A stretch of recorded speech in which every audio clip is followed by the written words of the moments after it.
Good evening, everyone. Welcome back to our virtual chat. My name is Gulshan, and I'm from American Center, Tashkent. Today, I'm very excited because we have a special program. We called our program Tashkent to Taipei because we're going to have a connection with Taiwan today. And we'll have English teaching fellows, both from Uzbekistan and Taiwan, who will be talking about how it is to be an English teaching assistant during the times of COVID. And I would like to introduce ETA Advisor, Cara Schroeder, and I'll give the word to you, Cara. Thank you. Thank you so much for hosting this forum. We're really excited to be making this connection with Uzbekistan. My name's Cara Schroeder. I'm a TEFL advisor with the Foundation for Scholarly Exchange. I'm working in conjunction with the Fulbright English Teaching Assistance Program. And joining me tonight, we have several of our participants in this program, both from Taiwan and also in Uzbekistan. Joining us tonight is Hannah Rothwell, who's in Uzbekistan as an ETA, or English Teaching Assistant. We have Daniel Castro Bonilla, I'm so sorry, Daniel, who is an ETA in Taiwan. We have Lauren Limburg, also an ETA in Taiwan, and Edgar Grajeda, also an ETA in Taiwan. So I'd like to, before I have each of them introduce themselves and tell a little bit more about their journey and how they came to be English teaching assistants, to give a little bit more background information about our program and how it works to our audience. So we have a PowerPoint. Here we go. So this is me, and you can see my name both in Cyrillic and in Chinese, but we'll go to the next slide because I think this is where more important information is. So the way this program works, the English teaching program, assistant program works, is it places Fulbrighters, so those who have this grant, into classrooms around the world who assist local English teachers. And we call these participants ETAs for short. They help to not only teach English language, but also serve as cultural ambassadors for the US. And each ETA experience can look quite different. Currently, it is operating in about 85 countries around the world. Maybe not currently, but in a normal year. This program has operated in many countries, and currently this past semester has operated in Uzbekistan and Taiwan, one of just a few countries, I believe, that have been able to move forward with the program despite a global pandemic. So this is in part why we want to talk about this tonight, is what has that experience been like? And Gulshan, if you want to turn to the next slide. Just to give a little bit more background information, the ETA program was suspended due to the global pandemic from March to December of 2020, and is still suspended in many countries. In the case of Taiwan, we were able to bring back our current ETAs for a second or third year in the fall of 2020. And that was about 30 of our participants. This program in Taiwan is partnered with the Foundation for Scholarly Exchange. And it is through this foundation that I have been able to serve as a TEFL advisor. My role is primarily to provide pedagogical support to our English teaching assistants. But because of COVID, one of the effects was rather than just serving in the advisor role, I and my fellow advisors were placed as ETAs and working in elementary schools this past fall. Okay. So as I mentioned, my role is to primarily provide pedagogical support, and I do that through workshops and observations and reports. And as an ETA, I was working at 2 elementary schools, co-teaching 4th grade English, and worked with 2 local English teachers and about 500 students. So quite a few. You can see a picture of me there in action. And the next slide. Just as a comparison, how different these programs are. And I think we'll learn more when we have our current ETAs from Uzbekistan and Taiwan speak more to it. But the program in Uzbekistan currently has 23 ETAs, whereas in Taiwan, we are one of the larger, one of the countries with a larger program of 140 ETAs. And that is probably mostly attributed to a bilingual initiative that the country has a goal of having a bilingual society by 2030. And so there's been a big push to bring in additional English language assistance. Taiwan is a much smaller country, particularly in its size. If you compare the size of Uzbekistan to Taiwan, Uzbekistan is about 11 times the size of Taiwan. Population-wise is a little bit bigger as well. So it's an interesting comparison. Okay, next slide, please.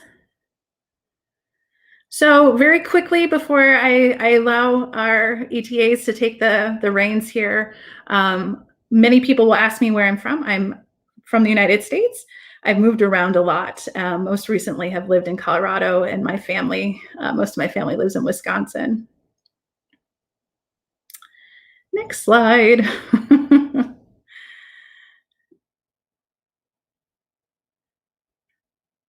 Prior to coming to Taiwan, I was an English language fellow in Mexico, where I worked primarily as a teacher trainer. And that's a role that I've also was able to embody as a Peace Corps response volunteer in Ukraine back in 2017 to 2018. A long time prior to that, where I really got my start as an English teacher was as a Peace Corps volunteer in Russia back in the early 200, back in 2001 to 2002. I've been an English teacher for over 18 years and have a master's in TESOL. So this is a little background about me, but really we're here to hear from our ETA participants. And I really want to give them the opportunity to share about who they are. And then we'll be able to facilitate some conversation about what their experience and their respective roles has been. So without further ado, I'd like to introduce Hannah Rothwell. Awesome. Yeah, thank you so much, Cara. I really appreciated, especially the comparison between Taiwan and Uzbekistan. That was really cool. I was not aware just how big the discrepancy was between the number of ETAs that we have relative to the population. So it was really cool to hear more about that. So thank you. So my name is Hannah Rothwell. I am a Fulbright ETA in Fergana, Uzbekistan. And this is my first year as a Fulbright ETA. Prior to that, I actually taught English in Amman, Jordan for 1 year. And then prior to that, I was in university. So can we switch to the next slide? Yeah, so I'm from Washington, D.C., which is the nation's capital. So grew up there, born and raised, went to school there, all of that fun stuff. And then after that, like I said, I moved to Amman, Jordan, taught English there for a year. And now I am in Fergana. Next slide, please. So this is a map of Uzbekistan. So in the red, you can see the Fergana region. So that's where I am. So if you look at Uzbekistan, there's sort of like this little tiny sliver in sort of the northeastern part. So that's the Fergana Valley. And so that's made up of 3 regions. So Namangan, Andijan, and Fergana. That's where most of the population of Uzbekistan lives. And we have, I think we have 8. No, we have 6 ETAs and 2 ESN coaches in the Fergana Valley total. But I am in specifically Fergana City. Okay. Next slide, please. So these are some pictures of my Uzbek home. So you can see on the left is a picture of me in front of the little Menhart Fergana sign. So I love Fergana. That is the view of the city. Specifically, that's the view of my university from the Ferris wheel in Central Park. And then we also have a very large statue of Ahmed al-Farghani, who is a very famous scholar who is from this area. And so everyone is very proud of him in Fergana. Next slide, please. So I work at Fergana State University. So here in Uzbekistan, our ETAs are placed at universities, institutes, and also at some secondary schools as well. I don't believe we have anyone who is working with like elementary age children. I believe that most people are working with older students. But I am unique because I have only one host institution. Most people in Uzbekistan actually have multiple host institutions that they kind of bounce between. But for me, everything that I do is at Fergana State University. Even the Access program, which is a program where we work with kids who are a little bit younger, so around like 15 or so, those kids come to the university actually. So everything that I do is, in one host institution. Next slide. Okay, so here are some pictures of sort of my activities at my university. So I run a conversation club. So this is pretty popular. It's one of the things that I really enjoy doing. So this is outside of my actual teaching of classes. So I run a conversation club, which is pretty popular, and I really enjoy it. And the number of people kind of varies. Some days we'll have 6 people. Some days we'll have like 25 people. So it's pretty fun and we enjoy it. We also have the Access program. So it's the picture of me with the bunny ears. So for the Access program, we work with kids who are around 14, 15, and we will teach them English, but we'll also teach them little tidbits about like US culture and US holidays. And so this was an activity that I did for Easter. I had them all create little Easter bunny ear headbands, and then we decorated our own little fake Easter eggs. So that was a pretty fun experience. And then I also run an Ultimate Frisbee Club, which I actually inherited from the English language fellow who was here at my university before. He was very into Ultimate Frisbee. I had never played it before I got here, but he started an Ultimate Frisbee team that was pretty popular. And I just kind of like joined in, and it's a pretty fun game. And I really love all of the students that participate. Outside of that, sometimes I'll host other events. So in the bottom right-hand corner, that's from a movie night that I hosted. So we watched Rise of the Guardians, which was a lot of fun. And we had, I think, close to 70 people in attendance for that. It was pretty nice. Okay. And that's me. So next is going to be Daniel, who is an ETA in Taiwan. Hi, everyone. I'm Daniel.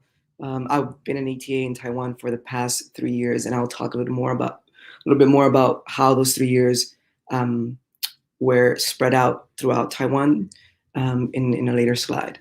But Gulshan, if you could just click through these, you can just feel free to scroll through these. But yes, I was born in Honduras, which is in the heart of Latin America. It's right in the smack center of Central America. And then at the age of 9, I moved to the U.S. To all the way down south in Miami, Florida, which is also a coastal city. So it was quite a smooth transition from Honduras to the U.S. and then eventually to Taiwan. I was surrounded by water all my life. I came to Taiwan in 2018 after I graduated from undergrad. That was my first official year in Fulbright, Taiwan. As Cara mentioned, we are placed primarily in primary schools and secondary schools. So I've been working mostly at primary schools throughout those 3 years. In the next slide, you'll see that I worked in grades 1 through 6, exclusively grades 1 through 6 for the past 3 years. In Kaohsiung, in the southern city, I was placed there for 2 years. I was teaching mostly English courses, so it was a language-based curriculum. And then my last semester in Taiwan, I went up to Taipei, where I taught content-based courses. So it was an integrated teaching experience where we're trying to focus more on a bilingual class environment. So I was in Kaohsiung for 2 years, as I mentioned, and then I moved to Taipei. It's been an amazing experience to work with kids. It's my first official teaching experience, being in a classroom, and it has been an enlightening one because I've really enjoyed being so engaged with these young learners and seeing them teach me as well as I teach them our culture and language. I've really loved living in Taiwan. Fulbright does a really great job at trying to encourage our ETAs to get out into the island and experience the culture, be part of our host communities, and also just be immersed in nature. Nature is everywhere in Taiwan. You can easily access it. Although it's a small island, you're surrounded by mountains and the ocean. So I've hiked the highest mountain in Taiwan. I've swam the biggest lake as well with other Fulbright ETAs. So it's really been, I've fallen in love with it. And the reason why I joined the Fulbright ETA program is mostly a cultural one. My major in undergrad was Asian studies. So I've had quite a lot of exposure academically to the region, primarily to East Asia. On the next slide, you'll see that I had a focus on Chinese studies. And what that meant mostly was the language, the culture, and the religion. So I really wanted to have more experience with East Asia. And most of my exposure abroad was in China, mainland China. In the next slide, you'll see that I've been to Changchun, China, which is in the northeast, a region which varies drastically from the other place where I visited in China, which is in the southwest, Yunnan, which is close to the Southeast Asian region. And when I had the opportunity to come to Taiwan, I was really excited because I had received a lot of the mainland perspective on politics, culture, and I was really looking forward to be immersed in the Taiwanese society and be exposed to more varying perspectives on Chinese culture and history. Next up is Lauren. She was an ETA both in Hong Kong and Taiwan. So speaking of interesting perspectives on Chinese culture. Thank you, Daniel, for the introduction. As always, it's so good to hear from you. All right, let's get into it.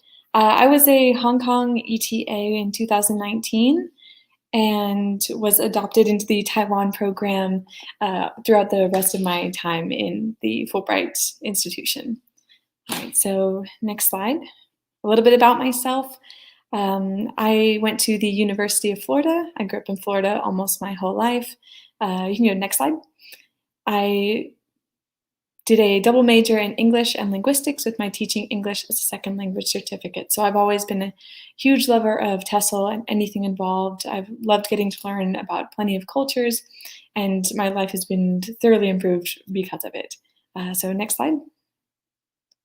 So my Fulbright experience, as Daniel mentioned, I had a little bit of a different start than the rest of the Taiwan ETAs.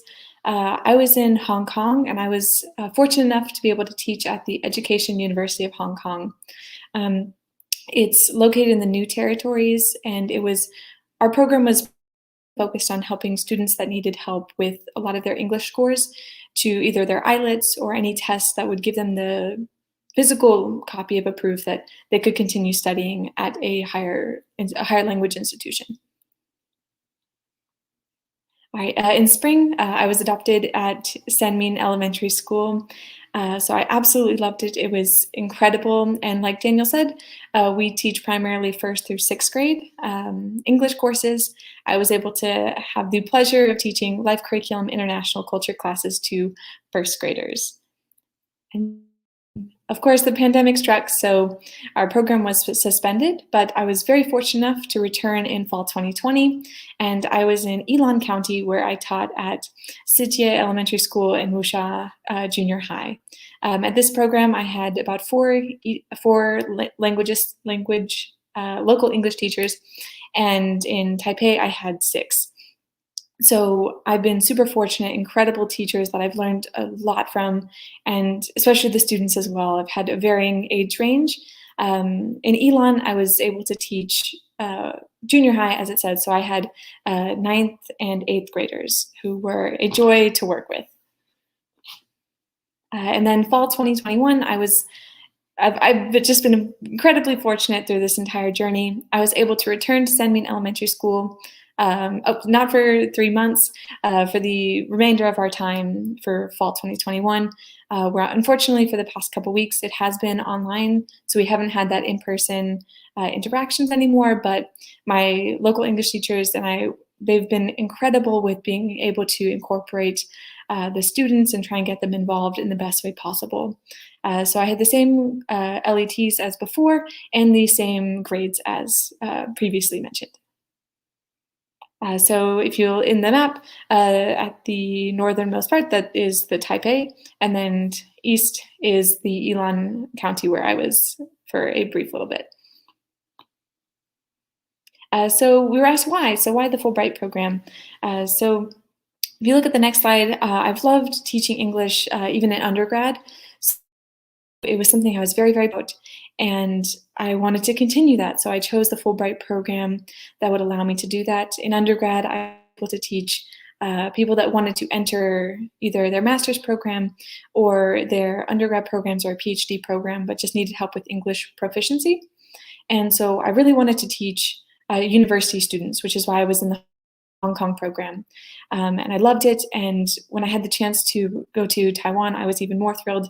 I was able to work with an incredible group of people that are just as passionate about me, about the same things, and just have a wealth of knowledge of people from all around us. So I guess the other question would be, why did I stay? I completely fell in love with Taiwan. Daniel could not put it better. Like I couldn't put Daniel better.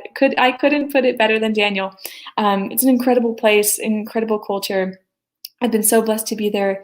There's been a lot of language learning, culture experiences, and just a lot of fun everyday excursions that we got to make, and be surrounded by incredible people who have the biggest hearts and a love of learning that is just really uplifting to get to see.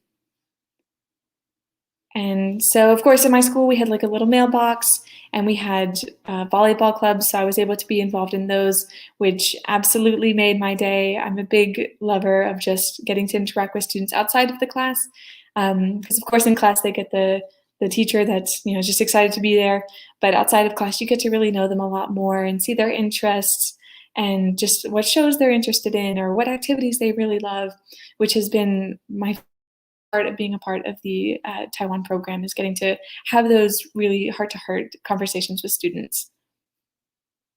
Yep, right. And so I believe after me comes Edgar. He is a first year and an incredible addition, and we love him very much. Thank you so much, Lauren. That was so awesome. So hello, everyone. Thank you so much for joining us. My name is Edgar Miguel Grajeda. I am a 2020-2021 Fulbright ETA to Taiwan. So if we could go to the next slide. So I come from the beautiful city of Long Beach, California, which is in LA County, Los Angeles.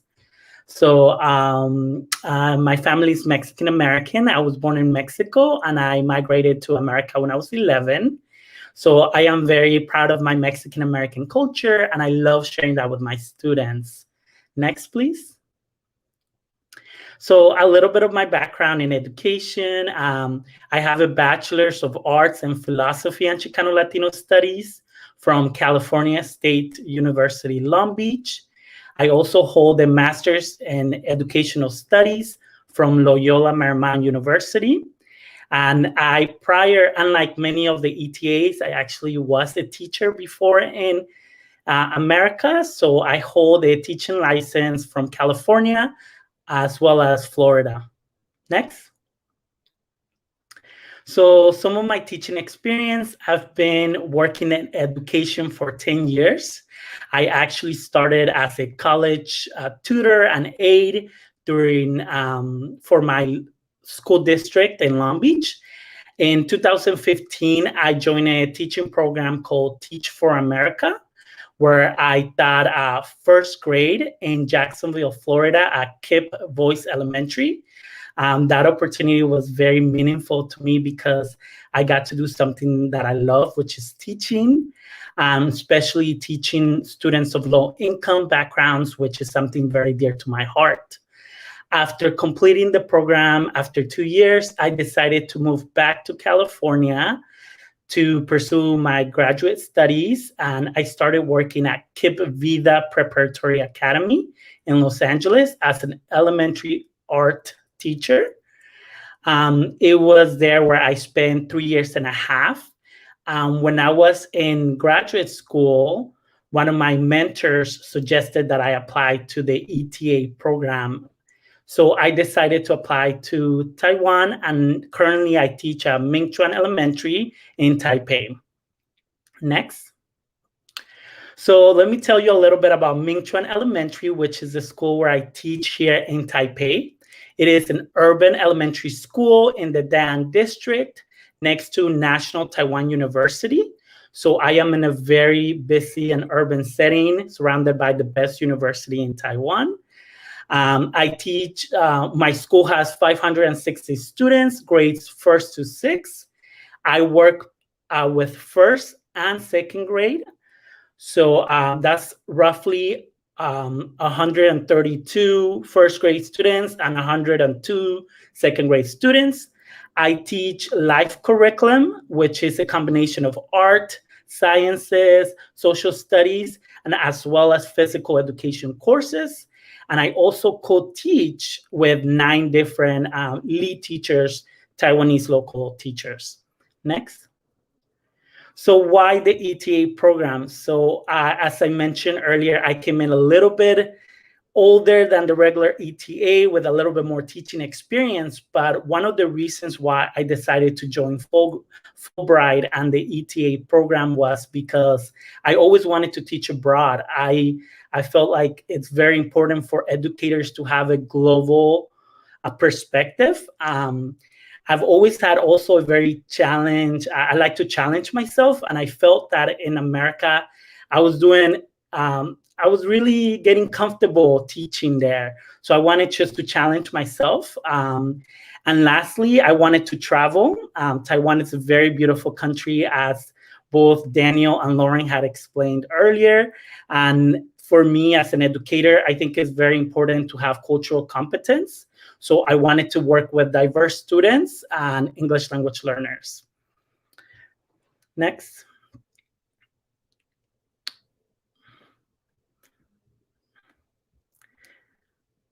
So thank you so much for listening. Now I think next we will have a discussion with all the ETAs.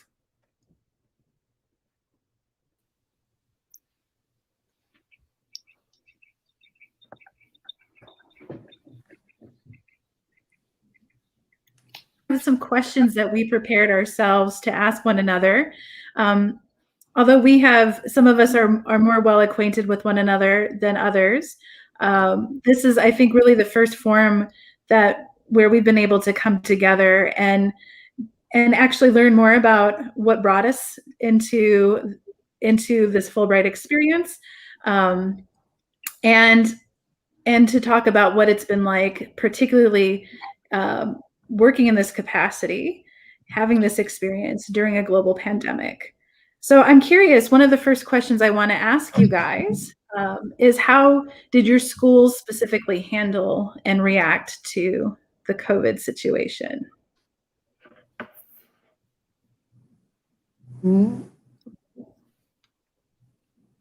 Go, Hannah, go ahead. If you got it, go.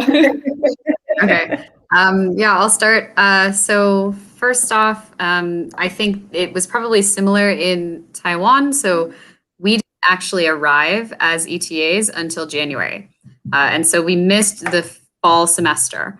And so my understanding is that for the entirety of the fall semester, my university was entirely online. And so I arrived in the spring semester when they started to do classes in person. But we actually had to return to online classes about, I don't know, maybe a month and a half ago at this point, because there was a COVID case actually at my school. And so the way things work here in Uzbekistan is you were allowed to, have in-person classes. You were allowed to, operate the school so long as everyone was kind of following normal precautions. But as soon as there were any recorded COVID cases, like from students or teachers, they would quarantine the school for 2 weeks initially. However, for our school, when they quarantined at the end of the 2 weeks, we only had about 1 month left of classes. And at that point, they kind of decided that it would just be better to stay online rather than opening up again. And so they did allow teachers to come back and to sort of work in person and do things in the office. And they even allowed students to come in for office hours. And they also allowed me to hold my clubs in person, even though, classes themselves were online.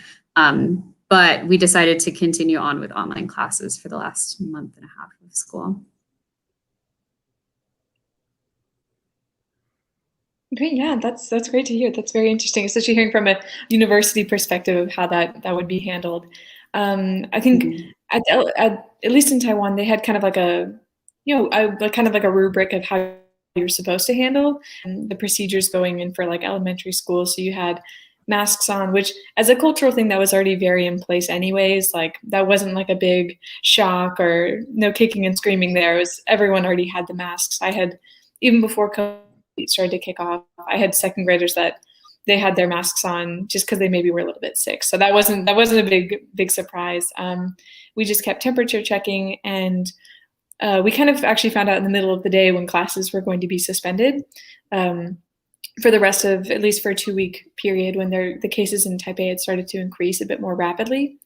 But it was very just, keep social distance, do the best with especially the smaller ones, just kind of keep them in like their little area, sanitize as best as we could. But I was really thankful. My school was really helpful with a lot of the procedures and anything that we had to do to get into classes and to try and make it as safe as possible. I didn't really feel like they were trying to cut corners in any way, shape, or form. So I felt really lucky, at least on that part, for how they were trying to handle it at the time.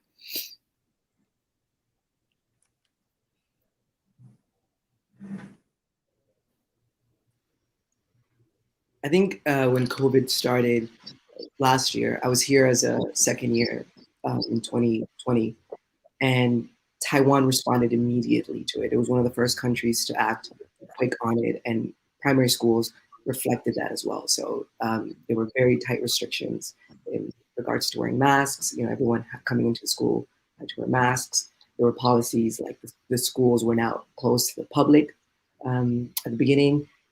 But then those restrictions started to ease up as the year progressed, and Taiwan managed to really have a really safe environment for the kids to learn in, and for teachers also to teach in.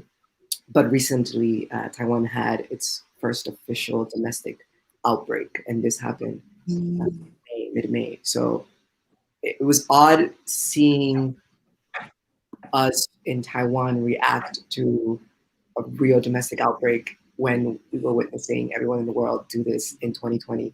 But I think we benefited in that.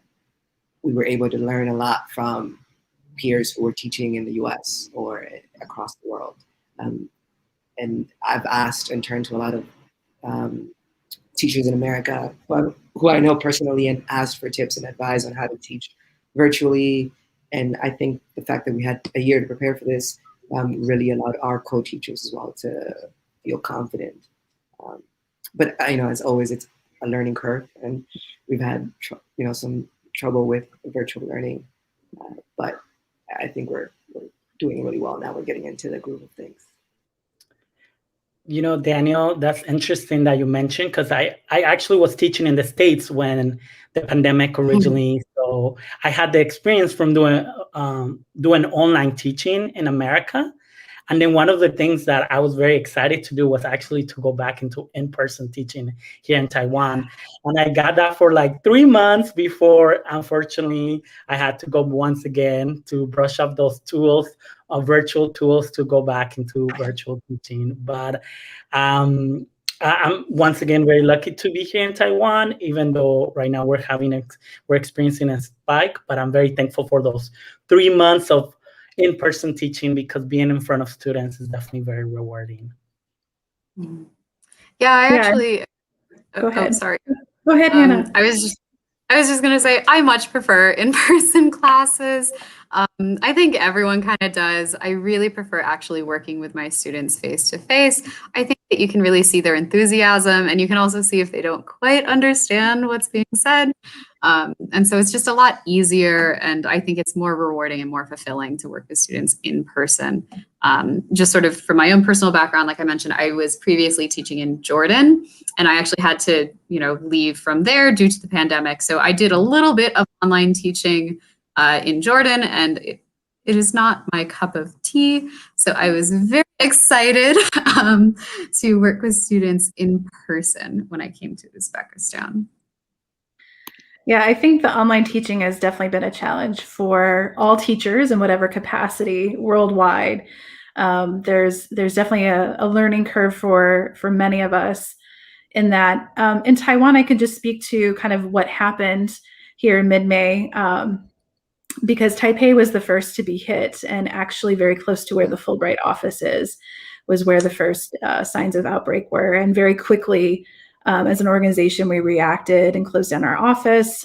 So everyone started in our office to work remotely.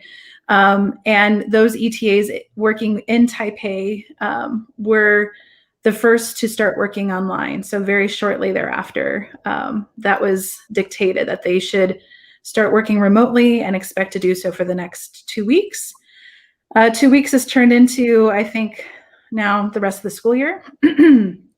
And it was determined probably within a few days after that happened in Taipei to put all schools towards remote learning nationwide. That has definitely had some different implications depending on where our ETAs are in other communities. Taipei being very urban, and students, I don't want to generalize because we have definitely socioeconomic disparities in urban areas, but particularly those students living and ETAs working in more rural communities, there is, I think, much more of an impact in not being able to even teach online. So there are definitely some of our English teaching assistants who currently don't even have the ability to reach their students through an online forum. Okay. If you have other questions that come up, I totally encourage you to ask each other. Yeah, Daniel. I think a lot of this discussion has raised up a good point also in regards to our position as ETAs in the virtual classroom. And Hannah, I'm curious because in Taiwan, we are assistants. So our role is really to be in a classroom with a local Taiwanese English teacher. And virtually, I think then our role, we are left to kind of explore what our role could be. But I wonder, do you teach alone a lot of your courses? Are you working with someone virtually? So I have co-teachers. So I am also in a university setting, and so it's a little bit different. I have had experience working with younger students, but here I'm working in a university setting. So usually it's my role to provide sort of activities for the students to do that are relevant to the topic that they're learning about that day. So the class that I mostly will co-teach is a course on intercultural communication. And so specifically, it's talking about the things that matter a lot when you're talking to someone of a different culture that aren't directly related to the language itself.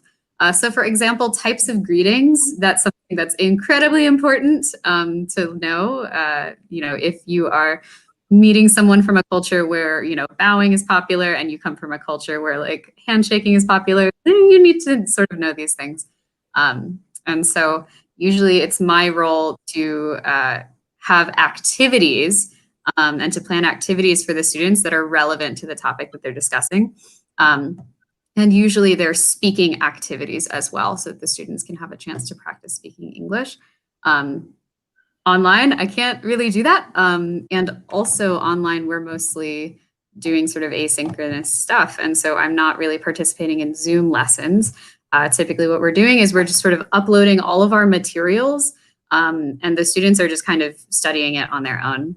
And so, it's not my favorite thing to do that. But what I do instead is I dive really hardcore into my clubs and other sort of extracurricular activities.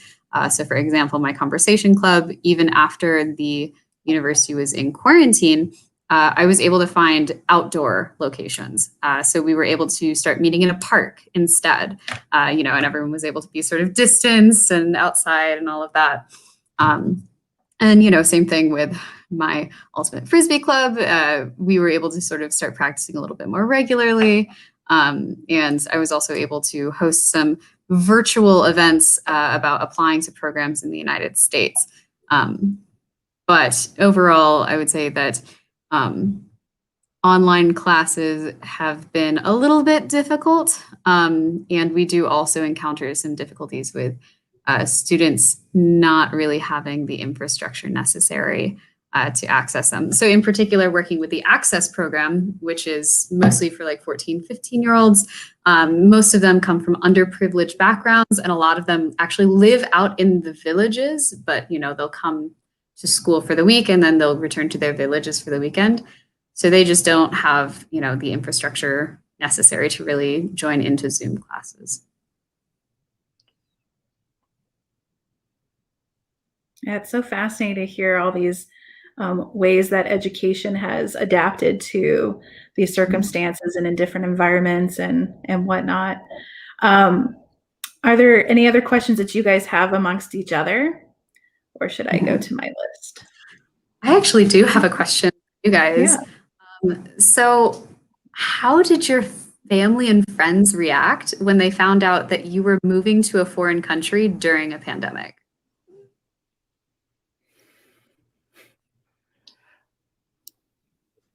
Edgar, do you want to go to this? Because you came as a first year for this, yeah. Yeah, so I did come in as at the prime, at the middle, and I think my parents were both nervous, or my friends and parents were nervous, but also excited because they've heard that Taiwan was doing very well with the COVID cases. And when I was coming here around January, Los Angeles was actually the epicenter of the global pandemic. So I think there was a lot of, as much as they were nervous that I was, of course, leaving, I think they knew that I was going to be safe. They knew that Taiwan was a country, I had explained to them that Taiwan was a country that took the pandemic very serious right from the beginning, and that there was a lot of protocol, in order for me to be safe. So they were a little nervous, but they were very excited. I mean, they know I like to travel a lot, and they know I like to just, I think you have to be a little bit adventurous to do a program like Fulbright. And so they knew that I was going to do it because the opportunity came knocking. So yeah, I don't know if anybody else wants to add into that. I was just looking to get through a full year at Fulbright. So I had been moving around a bit. So it's like my family was already, thanks, Edgar. My family was already very used to me kind of like bumping around and like really enjoying it. But there were definitely some tense situations. So I think they were definitely nervous, especially where I had been before. They were still very nervous with a lot of that. But for the brief period that I had been in Taipei, before kind of when the pandemic was happening, before the program got canceled, I actually headed back to the United States before returning for the fall. So it's like seeing everything in the US and how it was being handled versus juxtaposing that to how Taipei was handling it, for me felt like I had just completely entered a different world. So I think when I was kind of explaining to them, oh no, like that's not even close to how that happens in Taipei, they I think were a bit more willing to be like, okay, that actually might be a safer alternative. Than just like staying in the US and kind of being just very scared to go outside. Whereas going into Taiwan and Elon, again, they were much more supportive of, okay, that seems to be a safer route. And I loved the experience before. And so I was just excited to get back into it. But I mean, Hannah or Daniel, both, I'd love to hear from both of you on that one as well.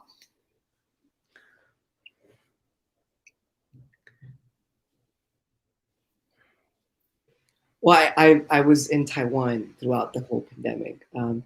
So I've been here. I was in Taiwan since July of 2019 up until now. So I was in Taiwan when it first hit, and that was, Taiwan's proximity to China was very alarming to family at the time. So they would call me and check on me, and then the program ended through that first semester, that first spring of the pandemic. And the program gave us an option of returning home or staying in the host country in Taiwan. And it was a very strange dynamic because Taiwan did so great at responding to it, yet the program was ending because of the situation back home, and everyone was like, "Come back home." And I was trying to explain to them that, hey, Taiwan is a lot safer. You do not want me to go back home. You do not want me to hop on a plane, potentially bring the virus, catch it somewhere along the way, and come home to you. So after I explained to them the situation, they were very understanding, and I was very fortunate to have the opportunity to stay in Taiwan throughout the entire, the peak of the outbreak. Yeah, it sounds like it'd be a really interesting experience staying abroad during that. So like I said, I was living in Jordan. I actually was evacuated from Jordan, due to the pandemic.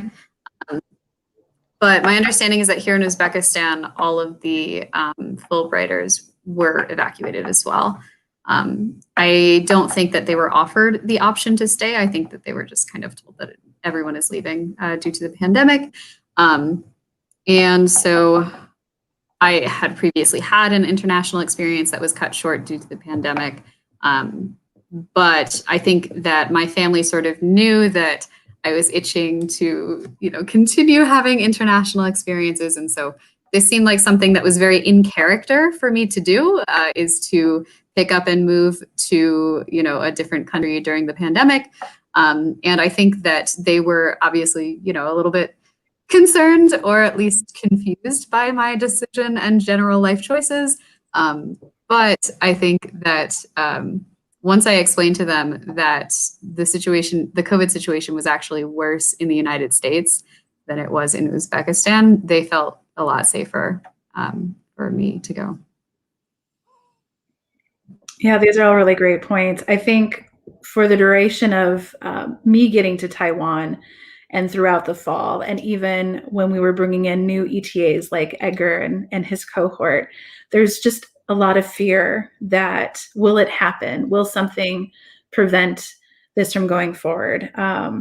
So much like you, Hannah, I was abroad. I was in Mexico as an English language fellow, and within a week of interviewing for this position, I was like fleeing back to the US, afraid that the border was going to close between Mexico and the US, which never happened, but was happening in a lot of countries in Central America at the time. And then eagerly awaiting news of, would I be able to go to Taiwan? And then thinking, would that be wise to go, and what would happen? And so I think for a lot of us, it's an act of faith, in part, that has brought us here, a willingness to have some patience and live through maybe some anxiety of unknowingness, and having faith that on the other side, it'll be better.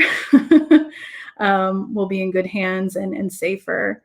And I think, even now, our program here in Taiwan has responded by allowing our ETAs to work from Taiwan or the United States, as long as they're still engaged in the work that they came here to do, since for many of us that work is online. And so some of our ETAs have taken advantage of that and have gone back to the US to get vaccines, because there is a shortage of that in Taiwan. And I think in part there's privilege with that, and knowing that we have access to that and want to take advantage. Also with the desire to come back. Many of our ETAs want to come back to Taiwan and continue in the work and feel safer being able to do that, and be one less person that needs to be vaccinated then. So I think we are nearing towards the end of our discussion. And Gulshan, I know that we might have some viewers who are watching us live. I don't know if any of them have questions for us that... Yes, we do have several questions from our viewers. So Danielle Hassanova, she's saying, thank you all for hosting such a great conversation. What do you think were the biggest challenges involved in online teaching?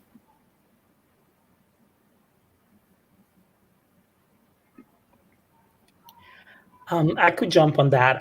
I think one of it is engagement. I think we're all experiencing exhaustion from being on virtual settings, right? It has been happening for so long. So a lot of our students, they want to go to school. They don't want to do this virtually. So especially the little ones, they really struggle to keep themselves engaged. Also, I think some of the ETAs mentioned access is very important. Like, we're very lucky to have computers or technology, but we can't assume that every family has access to internet, has access to a computer or a cell phone to access the materials. So those are two challenges that I think are very important for educators to consider. 100% to what Edgar said. And if I know before the meeting, we were even worried about our Wi-Fi being able to stay together, and thinking about that with you have 20 kids in a classroom and you from all over the place. And as Edgar said, you don't know the access, and many of them may have siblings too that are either same grade, or so it's like just availability to that resource to be able to stay online is huge, especially just trying to keep the students engaged. And they just rolled out of bed. They're their best, but they're little and they're trying. But it is there are definitely some challenges that come with it. I also think in education, it's very important to adjust your lessons to your students' needs, regardless of the level at which they're learning. But it's very difficult when you're creating material for an entire class to give those students that need special attention, or those students that need a little more extra help, that access to those resources as well, or to your time and availability. Especially like Edgar says, given that sometimes those socioeconomic backgrounds tend to influence also their learning environment at home. Yeah, I would say definitely access and student engagement. I have found, sort of from the university perspective, oftentimes students, if they don't have to be, seen participating in something, maybe they just kind of won't. And I think that we've all been university students where we kind of understand how that goes. Right, should we move to another question? Yeah. All right, question from Muhammad Ali. He's asking, will more ETAs be sent to Uzbekistan maybe next year? I know it's more of a question to public affairs section, but Hannah can share her thoughts. Yeah, I mean, I have no impact whatsoever in decisions about this. But I can say that I believe that Uzbekistan will have ETAs next year. I can also say that there has been a general increasing trend in the number of ETAs that we've had here. So this is the third year that Uzbekistan has had the Fulbright program. The first year, I don't know how many people there were. Last year, I think there were about 12 people. And now we have like 23. So there is just a steadily increasing trend. And so I would not be surprised if there's more people. But again, don't ask me. This is not something that I have any authority in whatsoever. Thank you, Hannah. Mukaddam is asking, do you get to choose the countries you want to work in? Yes. But there is a stipulation. I think you may not always get to choose either the city or the county. So that may be up to the government. The country you apply to should be the one that you get to go to.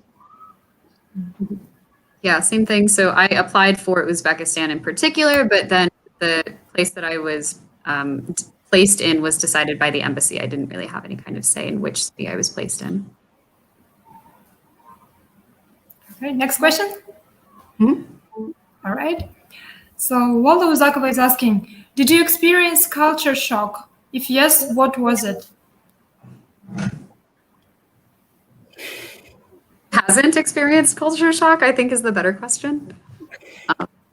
I will say one element of culture shock that I did not expect is that at universities here in Uzbekistan, people dress incredibly nicely. Like they dress very professionally and like everyone looks very sharp. And I'm sure you guys are familiar with the general attire of students at universities in the United States. It's mostly sweatpants. And so that was something I was not prepared for.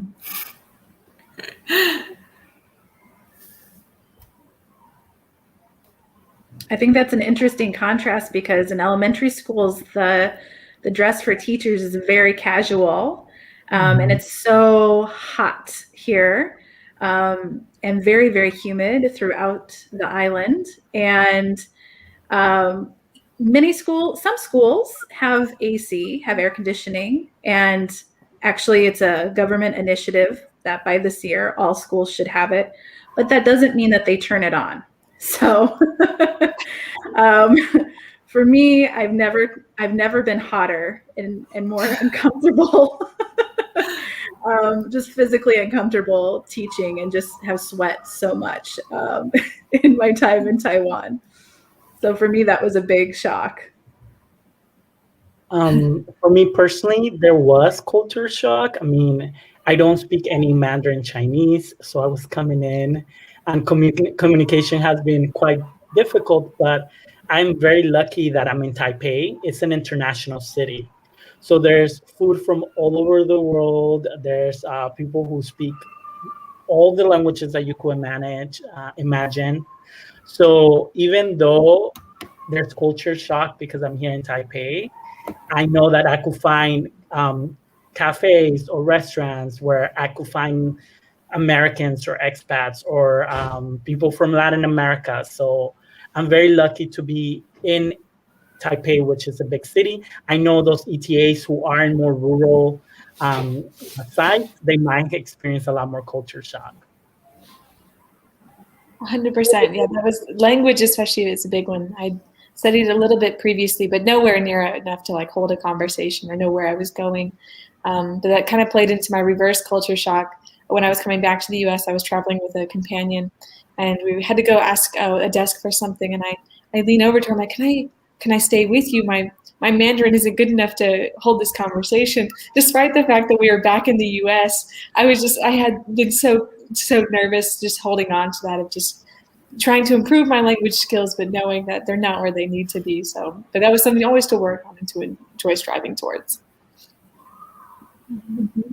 Speaking of connection issues, I'm having some Wi-Fi issues. So I'm trying to relocate. But yes, I actually was one of those rural-placed ETAs. So I was working in remote areas in Kaohsiung City, which, they're remote by maybe perhaps Taiwanese standards, but not by American standards. But there was definitely some culture shock going there for the first 2 years, and then culture shock going to Taipei, which is the capital city of Taiwan. As Edgar says, it's very, very cosmopolitan and multicultural. And there's been some cultural shock coming back to the US. And actually, I think that culture shock, that reverse culture shock of being in the US now, has been even more disorienting than what I remember my culture shock of being in Taiwan my first year, 3 years ago. Thank you. Next question. Alicia Bradley is asking, what is the best teaching tip, either online or face-to-face, that you could share with other ETAs?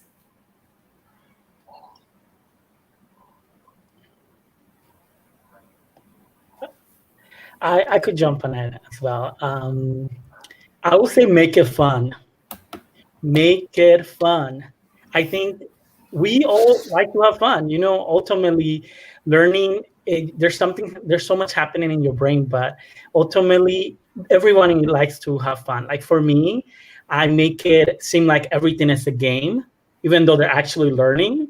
I almost trick my first graders to believing that they're just having fun and playing a game, when in reality, they're practicing their vocabulary or building sentences in English.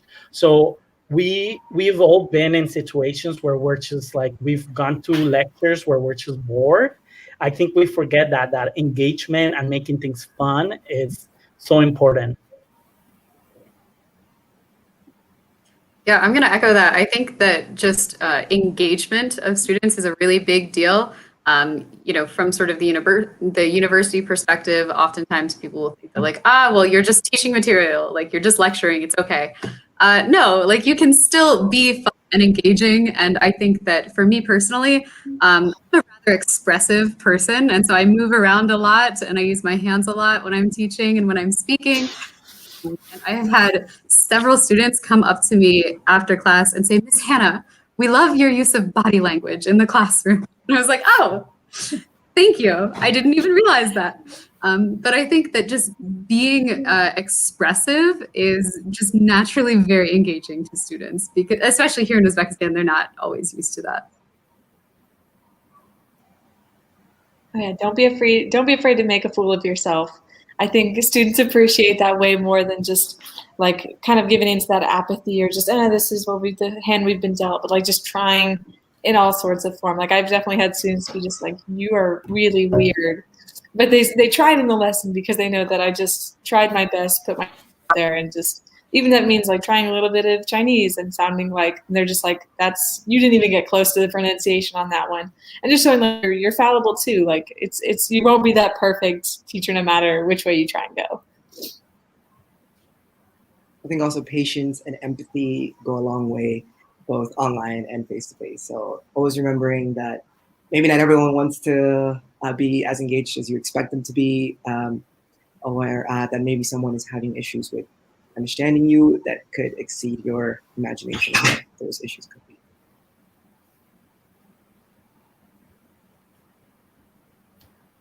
Okay, next question. Azim is asking why China or Taiwan are popular destinations teaching English through American teachers.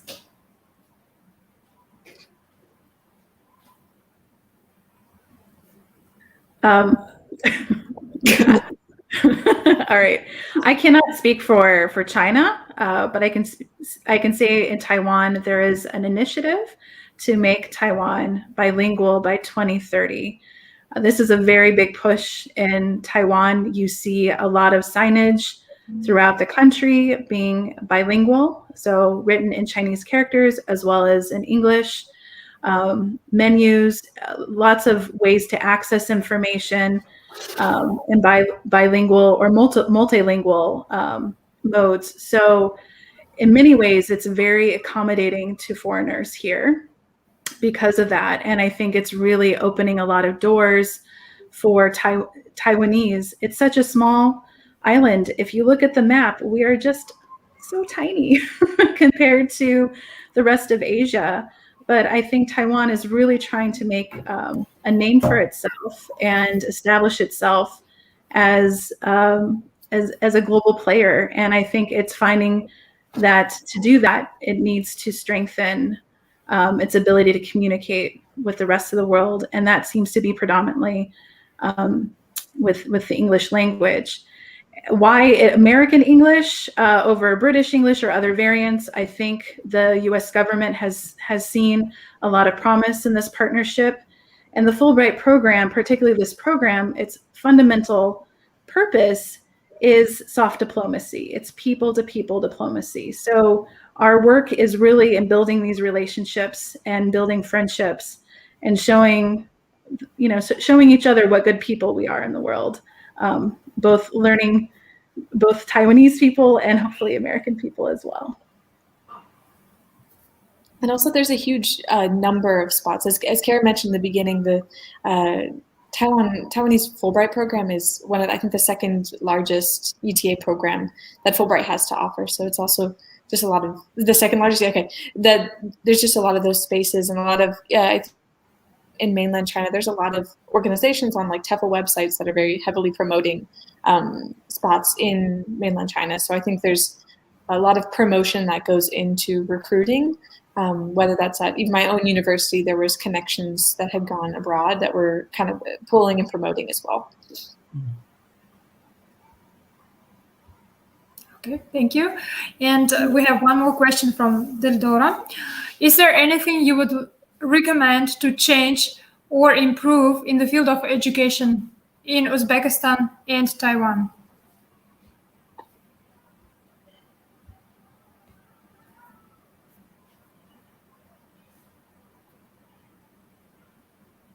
I'll admit to that being a hard question to answer.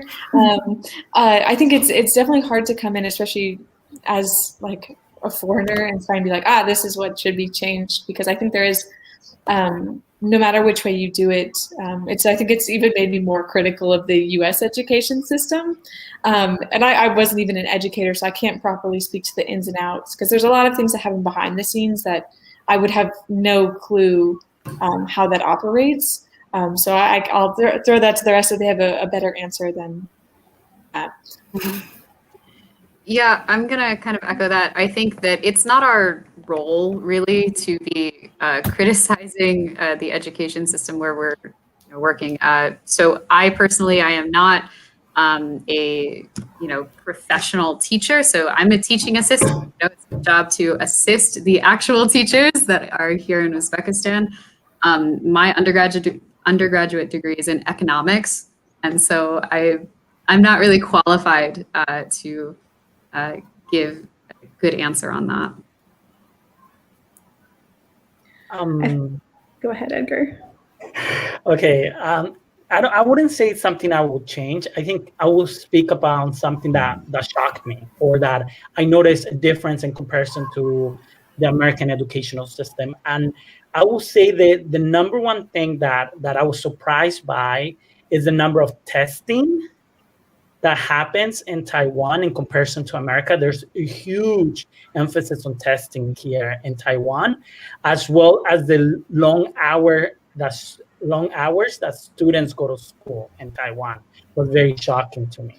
Because, in America, most kids will go to, just talking about elementary, they will go to school in the morning from, let's say, 9 to 2, and then they will go home and do extracurricular activities or go home and play.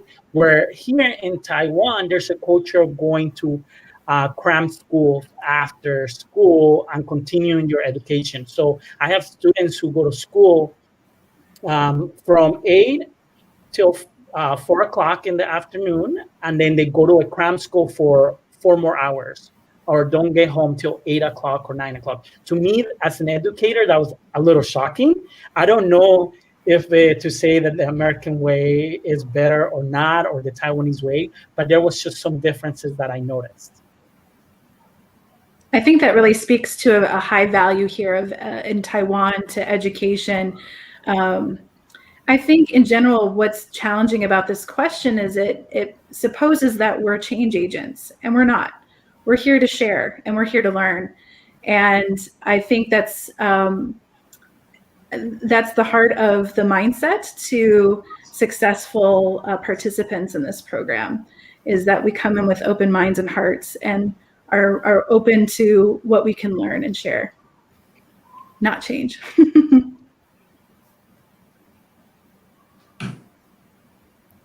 All right. That was the last question we had from our viewers.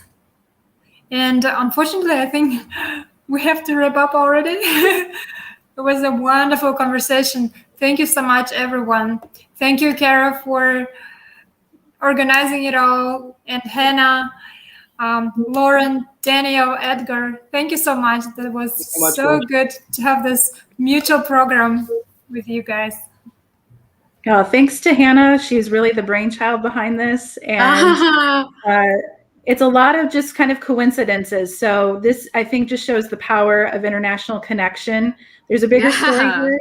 Maybe we can tell it someday, but this is just, it speaks to the power of this work. And I just want to thank you so much to everybody here for how quickly you've come together, and the wonderful conversation we've had, and for providing this forum to us. So our thanks to the American Center in Tashkent. Thank you, Cara and Gulshan, for organizing all of this. And yeah, this has been fantastic. Thank you very much, American Center in Tashkent as well. Thank you, guys. For great questions. Hope to see you again someday. Have a good weekend. Take care. Bye-bye. Bye.